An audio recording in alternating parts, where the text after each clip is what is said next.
আসসালামু আলাইকুম ওয়া রাহমাতুল্লাহি ওয়া বারাকাতুহু। রং নাম্বারে এক যুবতী মেয়ের সাথে পরিচিত হয় রাহাত। পরিচিত থেকে প্রেম পরিণয়ে হয় তাদের সম্পর্ক। মোবাইলে চলতে থাকে তাদের প্রেমালাপ। রাহাত মনস্থির করে তার প্রেমিকাকে দেখার জন্য বেছে নেয় একটি নির্জন পার্ক। তারপর রাহাত ইন্টার প্রথম বর্ষের ছাত্র। গত কয়েকদিন আগে কলেজে ভর্তি হয়েছে। আজ কোনো এক কারণে মনটা তার ভালো নেই। খানিক আগে রুমের দরজা বন্ধ করে বিছানায় গেছে সে। তারপর ঘুমানোর আপ্রাণ চেষ্টা করেছে, কিন্তু ঘুম আসছে না।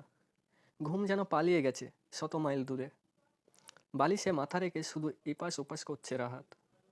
স্বস্তি পাচ্ছে না। কোনোভাবেই এই মুহূর্তে কোনো ঘনিষ্ঠ বন্ধু তাকে সান্ত্বনা দিতে পারে। শরীফ রাহাতের অন্তরঙ্গ বন্ধু, সবচেয়ে কাছের বন্ধু। রাহাত ভাবল, ঘুম যখন আসছে না, তো মোবাইলে বন্ধু শরীফের সাথে একটু আলাপ করি। এর দ্বারা মনের গতিটা পরিবর্তন হতে পারে।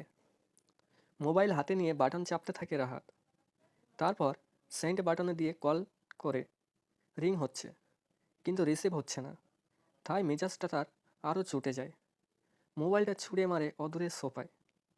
বেশ কিছুক্ষণ পর মোবাইলটা তুলে এনে আবার চেষ্টা করলো রাহাত, কিন্তু এবারও রিসিভ হচ্ছে না। তাই সে রাগে অগ্নিশর্মা হয়ে বিড়বিড় করে বলতে লাগলো, বেটা ঘুমাচ্ছিস? রাত 10টায় ঘুম, ঘুমাবার আর সময় পেলি না? তৃতীয়বারের মতো আবার চেষ্টা করলো রাহাত। হ্যাঁ, এবার কল রিসিভ হয়েছে। মনে আসার সঞ্চয় হয়েছে। বন্ধুর সাথে কথা বলবে, মনের কষ্ট লাঘব করবে, কিন্তু এ কি? এ তো শরীফের কণ্ঠ নয়, এ দেখছি মেয়েলি কণ্ঠ। কী ব্যাপার? ওপাশ থেকে মেয়েলি কণ্ঠ ভেসে আসছে কেন? আমি তো এমনটি চাইনি। রাহাত কি উত্তর দিবে? সে তো দীর্ঘক্ষণ বেদনার সাগরে ডুবেছিল। তীর খুঁজতে গিয়ে এ কিসের কবলে পড়ল সে? মেয়েলি কণ্ঠটা কেমন যেন বিষের মতো পীড়া দিচ্ছে রাহাতকে। এই মুহূর্তে সে কোনো মেয়ের সাথে কথা বলতে প্রস্তুত নয়। তাই রাগের সাথে তৎক্ষণাৎ লাইনটা কেটে দিল। পরক্ষণে ভাবল, এরকম হলো কেন? দেখি তো নাম্বারে কোনো গোলমাল হয়েছে কিনা। ওফ, ঘটনা তো সেখানে। যাক, ভুল যখন হয়ে গেছে, কি আর করার। রাত মোবাইল রেখে ঘুমানোর চেষ্টা করলো, কিন্তু পারল না। একটু পরেই মোবাইলটা বেজে উঠল। সে ফোনটা হাতে নিয়ে দেখল, সেই মেয়েটিই কল ব্যাক করেছে। রাত রিসিভ করলো না, লাইনটা কেটে দিল। এভাবে কয়েকবার কেটে দেওয়ার পরও বারবার সেখান থেকে কল আসতে লাগলো। অবশেষে রাগের চূড়ান্ত সীমায় পৌঁছে যায় রাহাত। বন্ধু করে দেয় মোবাইল। নিশ্চিন্তে শুয়ে পড়ল বিছানায়। পরের দিন রাত সব ঘটনা খুলে বলে শরীফকে। শরীফ বলল, দোস্ত, তুই মস্ত বড় ভুল করেছিস। মেয়েটির সাথে কিছু কথা বলতেই পারতিস। মেয়ে মানুষ, কথা বলতে আর কতটুকুই বা কথা বলবে। অল্পতেই ঠেকে যেত। শরীফ, ওসব কথা আর বলিস না। না যায়জ ও হারাম কাজে আমার পটাস নে। আমি এসব বাজে কাজে নেই। পরদিন রাতে ঠিক 12:30টায় মেয়েটি আবার ফোন করলো। রাহাত তাতে হালকা বিরক্তি বোধ করল। তবে আজকের অবস্থা গতকালের চেয়ে ভিন্ন। শরীরটা বেশ সুস্থ, মনটাও ভালো। সে ভাবল, দেখি মেয়েটা কি বলে। রিসিভ করতে মেয়েটি বেশ ঝাঁঝালো কণ্ঠে বলে উঠল, কে বলছেন আপনি? এভাবে দুবার প্রশ্ন করার পর রাহাত অপরাধীর ন্যায় বলল, আপা রাগ করছেন? প্লিজ রাগ করবেন না। গতকালের ঘটনার জন্য আমি দুঃখিত।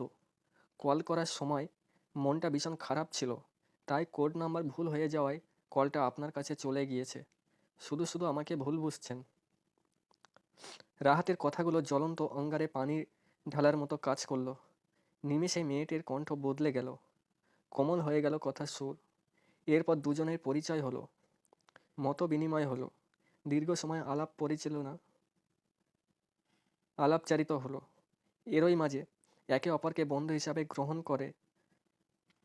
বেগানা মেয়েদের সাথে এভাবে কথাবার্তা বলা, ফ্রেন্ডশিপ করা যে অন্যায়, না যায় সো হারাম, রাহাত তা ভুলে গেল। পড়ে গেল শয়তানের ওয়াসায়। বহুদিন যাবত চলতে থাকে তাদের এই সম্পর্ক। মোবাইল ফোনের ফ্রি কল অফার তাদের সুযোগ সুবিধা আরও বাড়িয়ে দেয়।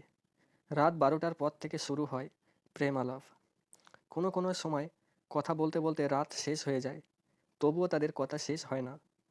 রাত যে শেষ হয়ে যাচ্ছে সেদিকেও তাদের খেয়াল থাকে না। এভাবেই তাদের মাঝে গড়ে ওঠে এক অপবিত্র অবৈধ বন্ধন। প্রতি রাতে মোবাইলে চলতে থাকে রাতভর দুজনের প্রেমালাপ।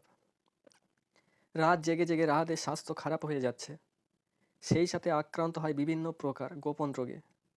ফলে সে এখন ভালো করে হাঁটতেও পারে না, চোখ দুটো গর্তের ভিতরে চলে গেছে। এসব দেখে একদিন ওর মা জিজ্ঞেস করলেন, রাহাত, তুমি দিনে দিনে এভাবে ভেঙে পড়ছো কেন বাবা? এত রাত পর্যন্ত লেখাপড়া করার দরকার কি? স্বাস্থ্যের প্রতি লক্ষ্য রেখো, পড়াশুনো করো, পরীক্ষার তো আরও কয়েক মাস বাকি। সহজ সরল মা তার স্নেহের সন্তানকে এছাড়া আর কি বলবেন। রাহাত এ ব্যাপারে বন্ধ শরীফকে কিছুই জানায়নি। কে জানে, সে যদি আবার লজ্জা দিয়ে বসে যে, কি রাহাত তুই না বলে এসব নাজায়েজ ও হারাম কাজ করছিস, এখন গেলি কি করে, তখন তাকে কি জবাব দেব? দুজনেই কেউ কাউকে আজ পর্যন্ত দেখেনি, অথচ তাদের মাঝে দীর্ঘদিন যাবত বড় অভিনব পদ্ধতি চলছে। অবৈধ সম্পর্ক, প্রেম, ভালোবাসা, এ যেন নতুন যুগের নতুন কৌশল। রাহাতের পরীক্ষার সময় ক্রমশ ঘনিয়ে আসছে, অথচ সেদিকে তার ভ্রূক্ষেপ নেই, বরং আরও জঘন্য পথে পা বাড়াতে শুরু করেছে। ব্যাকুল হয়ে ওঠে প্রেয়সীর প্রিয় মুখ দেখার জন্য। রাহাত একদিন তার মনের কথা মেয়েটির কাছে ব্যক্ত করে, দূর থেকে কথাবার্তা আমাকে মাঝে আর কতদিন চলবে, চলো না আমরা একদিন সামনাসামনি পরিচিত হই। মেয়েটির নাম লাভলি। রাহাতের প্রস্তাব শুনে সে বলল, তোমার পরীক্ষা আগে শেষ হোক, তারপর এক মধুর ক্ষণে তোমার আমার সাক্ষাৎ হবে। নির্ধারিত তারিখে পরীক্ষা শুরু হলো। কিন্তু রাহাত কি পরীক্ষা দেবে? সে তো পড়াশুনো করেনি বললেই চলে। রাত দিন কেবল ওর চিন্তায়ন সময় কাটিয়েছে। তাকে নিয়ে কল্পনার জাল বুনেছে, সুখ স্বপ্ন দেখেছে, তার প্রেমে হাবুডুবু খেয়ে লেখাপড়ার অবস্থা 12টা বাজিয়েছে। পরীক্ষা শেষ হলো, কবে পরীক্ষা নামক মহা আপদটা শেষ হবে এই অপেক্ষায় ছিল রাহাত। কারণ পরীক্ষা শেষ না হলে তা লাভলির সাথে সাক্ষাতের কোনো সুযোগ নেই। পরীক্ষা শেষে রাহাত দীর্ঘদিনের লালিত স্বপ্ন বাস্তবায়নে ব্যস্ত হয়ে পড়ল। বহু প্রতীক্ষার সমাপ্তি ঘটিয়ে প্রেয়সী সাক্ষাতের জন্য উদগ্রীব হয়ে উঠল। রাহাতের আর তর সইছে না। একের পর এক কল দিতে লাগলো লাভলিকে। কখন আসবো? কোথায় থাকবে? তোমার সাক্ষাৎ কোথায় পাবো? ইত্যাদি প্রশ্ন বারবার করতে থাকে। সাক্ষাতের স্থান ও সময় ফোনে নির্ধারিত হলো। স্থান নির্ধারণ হলো রমনা পার্কের নির্দিষ্ট এক জায়গায়। আজ তারা উভয়ে মহা খুশি, কারণ আজ তাদের বহু প্রতীক্ষিত সাক্ষাৎ দিবস। হঠাৎ রাহাতের মনে পড়ল বন্ধু শরীফের কথা। ভাবল, আজকের এই শুভক্ষণে বিষয়টিকে তাকে না জানালেই নয়, নয়তো বন্ধুর সাথে বড় গাদ্দারি হবে। ফোনটা হাতে নিয়ে, হ্যালো দোস্ত, বিকেলে 5টায় তুই রওনা পার্কে আসিস। অনেক কথা আছে, গুরুত্বপূর্ণ অনেক কিছু। সাথে তোর জন্য রয়েছে একটি অপূর্ব সারপ্রাইজ। তবে শোন, আমি যেখানে বসে থাকবো, তুই সেখান থেকে কিছুটা নিরাপদ দূরত্বে অবস্থান করবি। দৃশ্যগুলো শুধু অবলোকন করবি, কাছে আসিস না। এ ব্যাপারে পরে তোকে সব খুলে বলবো। এই বলে রাহাত আজ নিজেকে সাজাতে ব্যস্ত।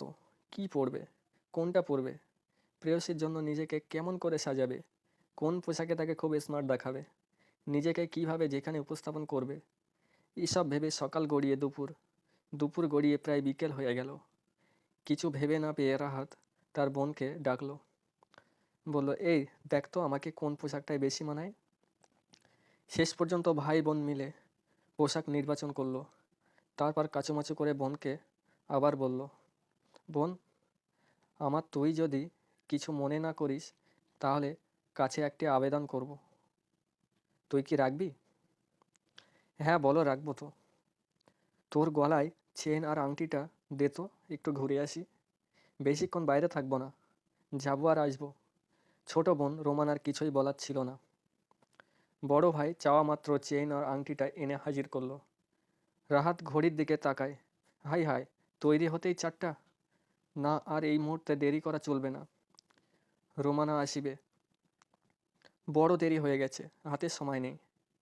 এই বলে রাহাত দিল এক ছুট। 5টা বাজতে এখনো 15 মিনিট বাকি। রাহাত নির্ধারিত স্থান পৌঁছে গেল, কিন্তু সেখানে সাক্ষাতের কথা ছিল সেই স্থানটি আগেই অন্যদের দখলে চলে যাওয়ার রাহাতের মনটা খারাপ হয়ে গেল। তাই বিভিন্ন মনে পাশেই পায়চারি করতে লাগলো। তাই বিষণ্ণ মনে পাশেই পায়চারি করতে লাগলো। খানিক পর লাভলি এলো।